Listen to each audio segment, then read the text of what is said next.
नमस्कार दोस्तों, मैं डॉक्टर श्याम प्रकाश आपका अपने यूट्यूब चैनल आरके वर्ल्ड में हार्दिक स्वागत करता हूं। दोस्तों, हिस्ट्री ऑफ बिहार की इस ऐतिहासिक श्रृंखला में हमने देखा कि किस प्रकार से बंगाल से बिहार को आज़ाद करवाने के लिए डॉक्टर सच्चिदानंद सिन्हा, इमाम अली जैसे लोगों ने अथक प्रयास किया। तब जा कर के कहीं 1912 में अलग बिहार राज्य बनाने की बात सामने आई। ये पूरा वीडियो मेरे यूट्यूब चैनल पर पड़ा हुआ है, आप लोग जाकर उसे देख सकते हैं। आज मैं आप लोगों के मध्य 6ठी शताब्दी ईसा पूर्व का बिहार और मगध का उत्कर्ष लेकर के आया हुआ हूँ। आज हम जानेंगे कि 6ठी शताब्दी ईसा पूर्व का बिहार कैसा था और मगध का उत्कर्ष किन कारणों से हुआ। कौन से ऐसे कैरेक्टरिस्टिक फीचर थे जिन्होंने मगध महाजनपद को एक महाशक्ति के रूप में लाके खड़ा कर दिया। यदि आप लोगों ने मेरे चैनल को लाइक सब्सक्राइब नहीं किया है तो लाइक सब्सक्राइब कर दें और बेल का आइकन दबा दें, जिससे कि मेरा वीडियो आपको सबसे पहले प्राप्त हो सके। तो चलिए फिर स्टार्ट। दोस्तों, 6ठी शताब्दी ईसा पूर्व भारत में लगभग 16 महाजनपद होने के संदर्भ बौद्ध ग्रंथ अंगुत्तर निकाय तथा जैन ग्रंथ भगवती सूत्र में प्राप्त होते हैं। तो जो दोनों ग्रंथ हैं, एक बौद्ध ग्रंथ है जिसका नाम अंगुत्तर निकाय है और दूसरा जैन ग्रंथ है जिसका नाम भगवती सूत्र है।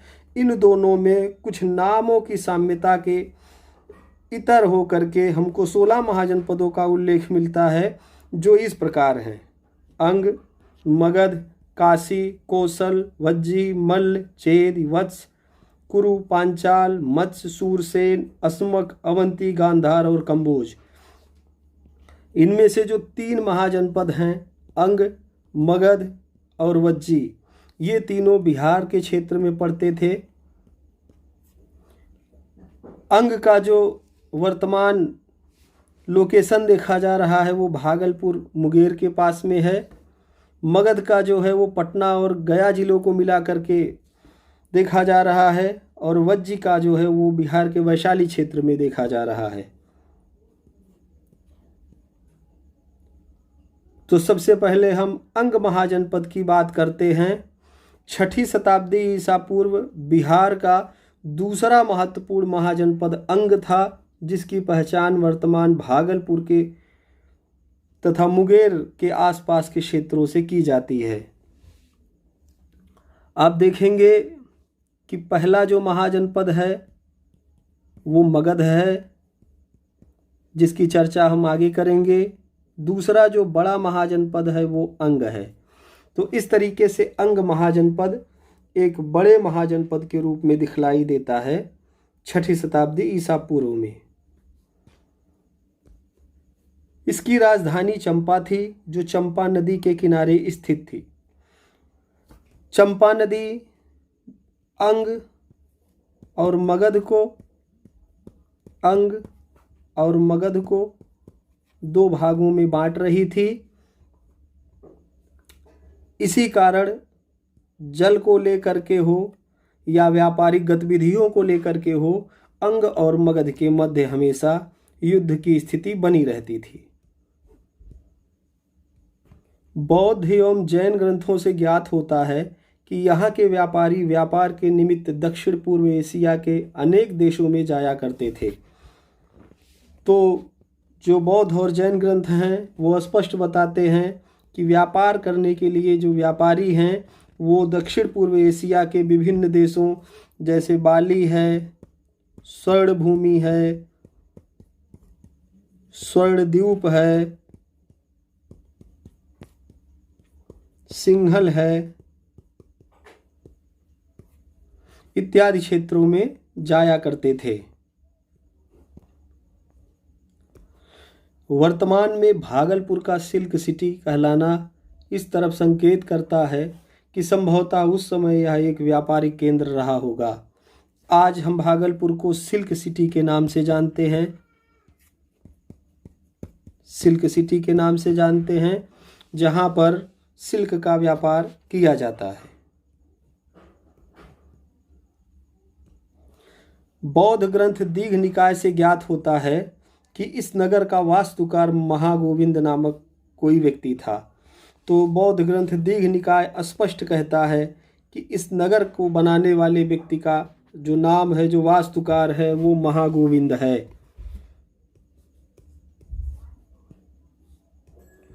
बौद्ध ग्रंथ महापरिनिब्बाण सूत्र में अंग का उल्लेख तत्कालीन 6 महानगरों राजगृह, श्रावस्ती, साकेत, कौशाम्बी तथा वाराणसी के साथ प्राप्त होता है। तो महापरिनिब्बाण सूत्र में जो अंग महाजनपद है उसका उल्लेख 6 बड़े महानगरों के साथ में होता है, जिनमें से एक राजगृह भी था जो बिहार में ही स्थित था और मगध की राजधानी था। 6ठी शताब्दी ईसा पूर्व में यहाँ का राजा ब्रह्मदत्त था, जिस पर प्रत्यक्ष रूप से आक्रमण करके मगध नरेश बिंबिसार ने इसे मगध में मिला लिया था। तो जो ब्रह्मदत्त था वो कमज़ोर राजा था और बिंबिसार ने कूटनीतिज्ञता से अंग को अपने में मिला लिया। हम देखते हैं कि जो बिंबिसार है उसने 3 प्रकार की नीतियां अपनाई थी: वैवाहिक नीति, आक्रमण की नीति और मैत्री नीति। इसकी चर्चा हम अगले वीडियो में करेंगे, जब हर्यक वंश के राजाओं का उल्लेख करेंगे। उसमें अजातशत्रु और उदयन को भी देखने का प्रयास करेंगे। हमारा अगला महाजनपद है जो बिहार में था, वो मगध महाजनपद था। यही एक ऐसा महाजनपद था जिसने सारे महाजनपदों पर आधिपत्य कर लिया कालांतर में। हम देखते हैं कि मगध महाजनपद की राजधानी राजगृह अथवा गिरिब्रज थी, जो आधुनिक बिहार का राजगीर है। यह वर्तमान में बिहार प्रांत के नालंदा जिले के अंतर्गत आता है, किंतु 6ठी शताब्दी ईसा पूर्व में यह आधुनिक पटना और गया जिलों के अंतर्गत आता था। 6ठी शताब्दी ईसा पूर्व में यहाँ का प्रतापी शासक बिंबिसार था। तो जो ज्ञात रूप से यहाँ का शासक है वो बिंबिसार ही है। पहली बार मगध की सीमाओं को अपने राज्य से बाहर तक पहुँचा दिया।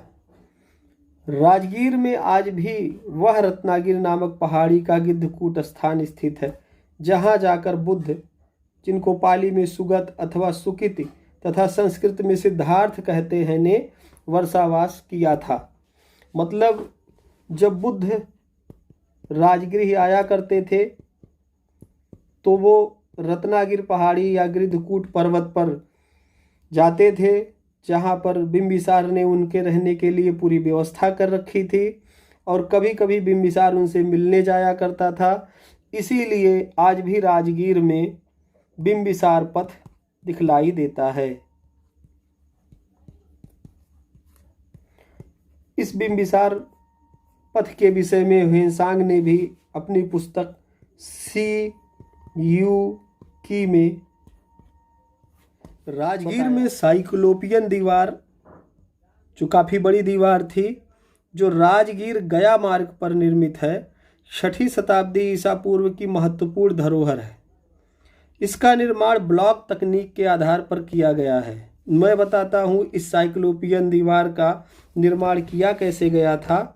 तो वो इस तरीके से पत्थरों को रखा गया था, आप लोग ध्यान से देख सकते हैं।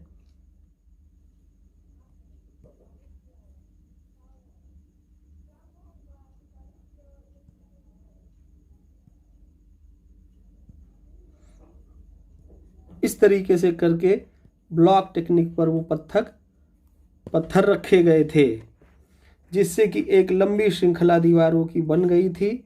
और चूंकि ये काफ़ी बड़ी दीवार थी, इसीलिए कई इतिहासकारों ने इसको साइक्लोपियन दीवार का नाम दिया है। दोस्तों, राजगीर में आज भी पत्थरों से निर्मित वह जेल है जिसमें अपने जीवन के अंतिम वर्षों में बिंबिसार अपने पुत्र अजातशत्रु द्वारा कैद कर लिया गया था, जो गिद्धकूट पर्वत के बिल्कुल सामने निर्मित था। वर्तमान में इसे बिंबिसार जेल के नाम से जाना जाता है। दोस्तों, जब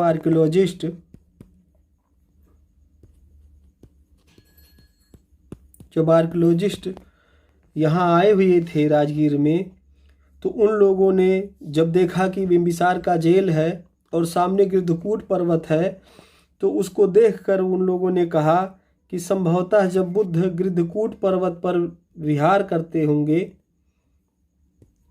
विचरण करते होंगे, टहलते होंगे, तो नीचे से बिंबिसार अपनी जेल से बैठे बैठे उनको देखा करता होगा। ऐसी संभावना व्यक्त करते हुए पुरातत्वविदों ने बताया कि जो ये संरचना है वो बिंबिसार जेल हो सकती है।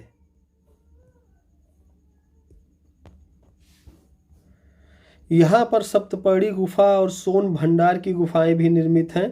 राजगृह 5 पहाड़ियों से घिरा हुआ था। हम देखते हैं, हमें ज्ञात है कि 4 बौद्ध संगतियां हुई हैं।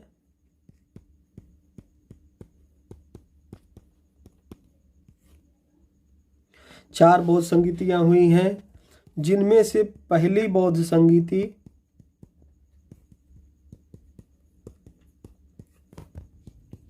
राजगृह के सप्तपर्णी गुफा में हुई थी।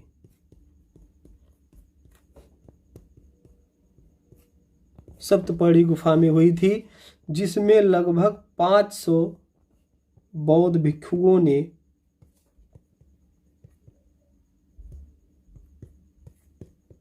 प्रतिभाग किया था। तो इससे यह पता चलता है कि जो राजगृह का क्षेत्र है वहाँ पर बौद्ध संगीतियाँ हुई थी, क्योंकि एक बड़ा सा प्लेटफॉर्म चबूतरे के जैसा मार्शल को मिला हुआ था सर्वेक्षण करते समय, और उन्होंने ही यह बताया कि ये जो टूटे टटे पत्थर गिरे हुए हैं और बीच में एक बड़ा सा ये चबूतरा दिखलाई दे रहा है, एक स्पेस दिखलाई दे रहा है, यहीं बैठ करके बौद्ध संगीति में भिक्षुओं ने अपने अपनी बातों को रखा होगा।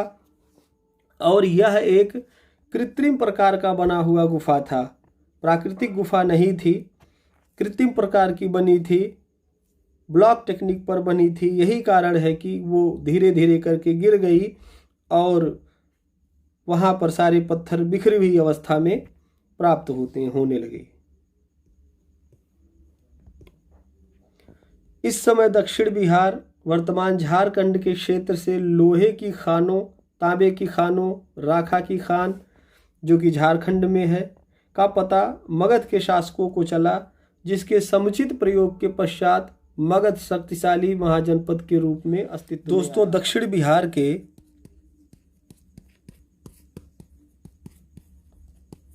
राजमहल पहाड़ी क्षेत्र से हम देखते हैं कि लोहे और तांबे की खान प्राप्त हो चुकी थी, जहाँ के धातुओं को प्राप्त करके मगध के शासकों ने अच्छे किस्म के उपकरण का निर्माण किया। युद्ध भूमि में उनके लिए वो उपकरण सहायक हुए विजय अभियानों में, और धीरे धीरे करके ये राजा मजबूत होते गए।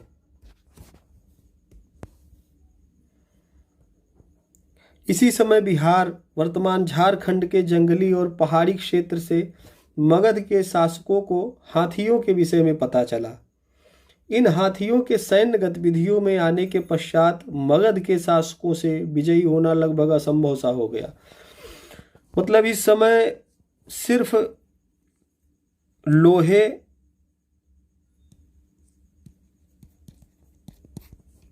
और तांबे की ही खान नहीं मिली, बल्कि जंगली क्षेत्र से हाथी भी मिल गया। ये हाथी युद्ध में काफ़ी अहम भूमिका निभाता था। राजा हाथी हौदे में बैठा रहता था और ऊपर से ही भाले का संधान किया करता था, जिससे ऊंचाई पर होने के कारण राजा को ज़्यादा क्षति नहीं पहुंचती थी। तो इस प्रकार से देखा जाए तो लोहे का मिलना, तांबे की खानों का मिलना और हाथियों का मिलना मगध साम्राज्य के उत्कर्ष में अहम भूमिका निभाता है।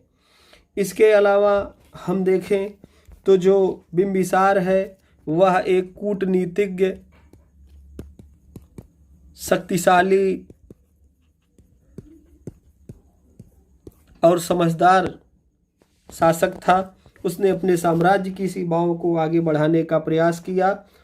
इसके बारे में हम अगले वीडियो में विस्तार से चर्चा करेंगे, जिसमें अजातशत्रु और उदयन के बारे में जानेंगे।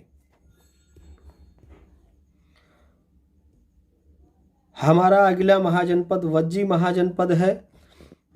तीसरा महत्वपूर्ण महाजनपद वज्जी था, जिसकी राजधानी वैशाली थी। 6ठी शताब्दी ईसा पूर्व में वज्जी 8 गणराज्यों का एक संघ था। इसमें वज्जी के अतिरिक्त वैशाली के लिच्छवी, मिथिला के विदेह तथा कुंडग्राम के कोली विशेष रूप से प्रसिद्ध थे। तो जो वज्जी महाजनपद था वो महाजनपद होने के साथ साथ 8 गणराज्यों का एक संघ भी था। इसीलिए यह बहुत शक्तिशाली माना जाता था। विद्वानों ने वैशाली की पहचान आधुनिक बसाड़ से की है। वैशाली में बाखिरा स्तूप के समीप में स्थित वर्तमान वैशाली संग्रहालय के समीप बने एक भग्न लघु स्तूप का पुरातात्विक उत्खनन करते समय पटना विश्वविद्यालय के प्राचीन भारतीय इतिहास एवं पुरातत्व विभाग के डॉक्टर अनंत सदाशिव अल्टेकर को शव मंजूषा रेलिक कास्केट की प्राप्ति हुई थी, जो वर्तमान में बिहार संग्रहालय में संरक्षित है। अल्टेकर का यह मानना है कि 6ठी शताब्दी ईसा पूर्व में यहाँ के लोग बौद्ध धम्मानुयायी थे। जब बुद्ध का महापरिनिर्वाण हुआ, महापरिनिर्वाण के पश्चात उनके अस्थि अवशेषों को 8 भागों में बांटा गया।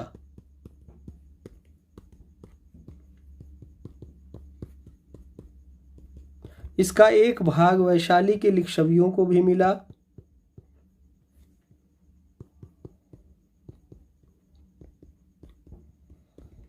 और ये वैशाली के लिच्छवी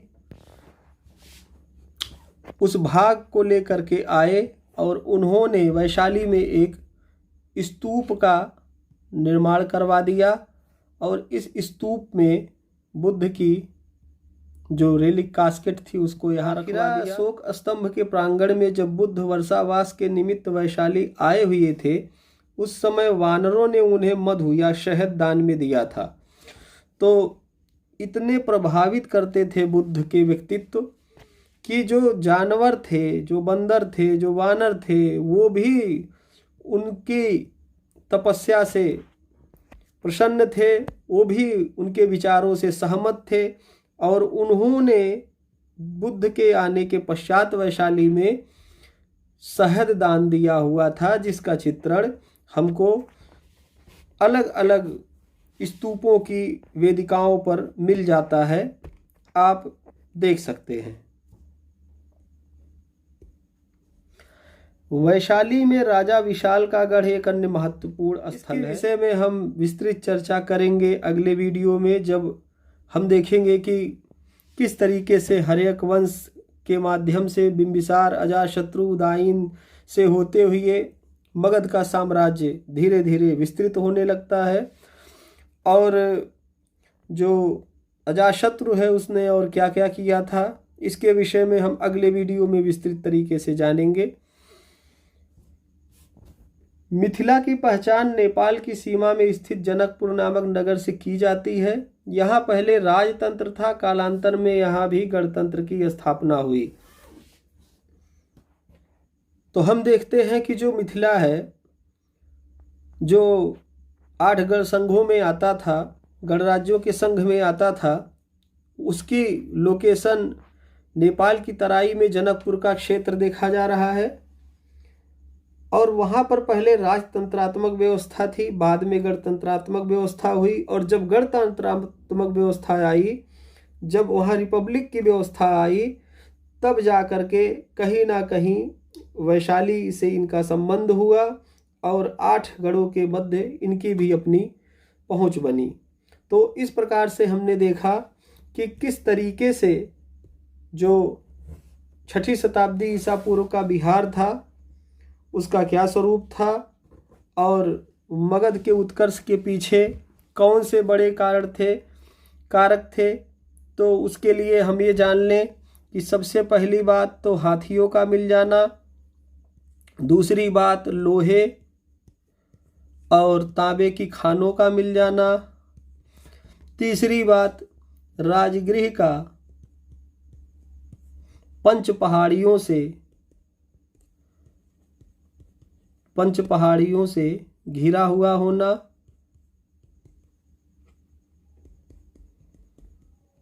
हुआ होना, इसके अतिरिक्त हम देखते हैं कि बिंबिसार का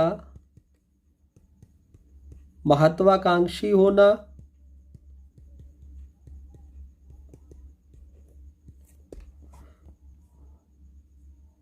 कूटनीतिज्ञ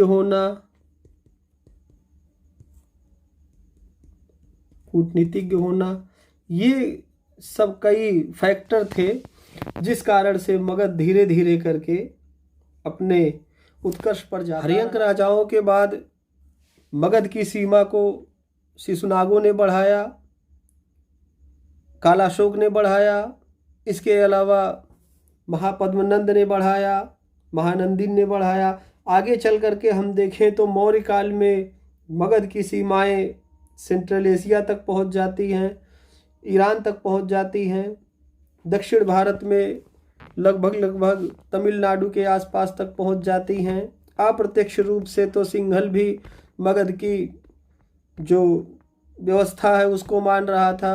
तो इस तरीके से हम देखें तो 6ठी शताब्दी ईसा पूर्व में बिहार में बिंबिसार ने जिस क्रांति की ज्वाला को भड़काया था उसको दूर तक ले जाने वाला राजा अशोक बनता है, जो मौर्य काल का शासक। धीरे करके हम एक एक राजवंशों का रिव्यू करेंगे और आप लोगों के समक्ष सारी बातें रखेंगे, वैज्ञानिक तथ्यों के आधार पर रखेंगे, रिलायबल सोर्स के आधार पर रखें, हमारे अंदर कोई मिसकंसेप्शन ना खड़ा हो और हम तथ्यात्मक इतिहास को समझने में सक्षम हो सकें। इस वीडियो में आप लोग हमारे साथ अंतिम तक बने रहे, इसके लिए आप सभी लोगों का बहुत बहुत धन्यवाद।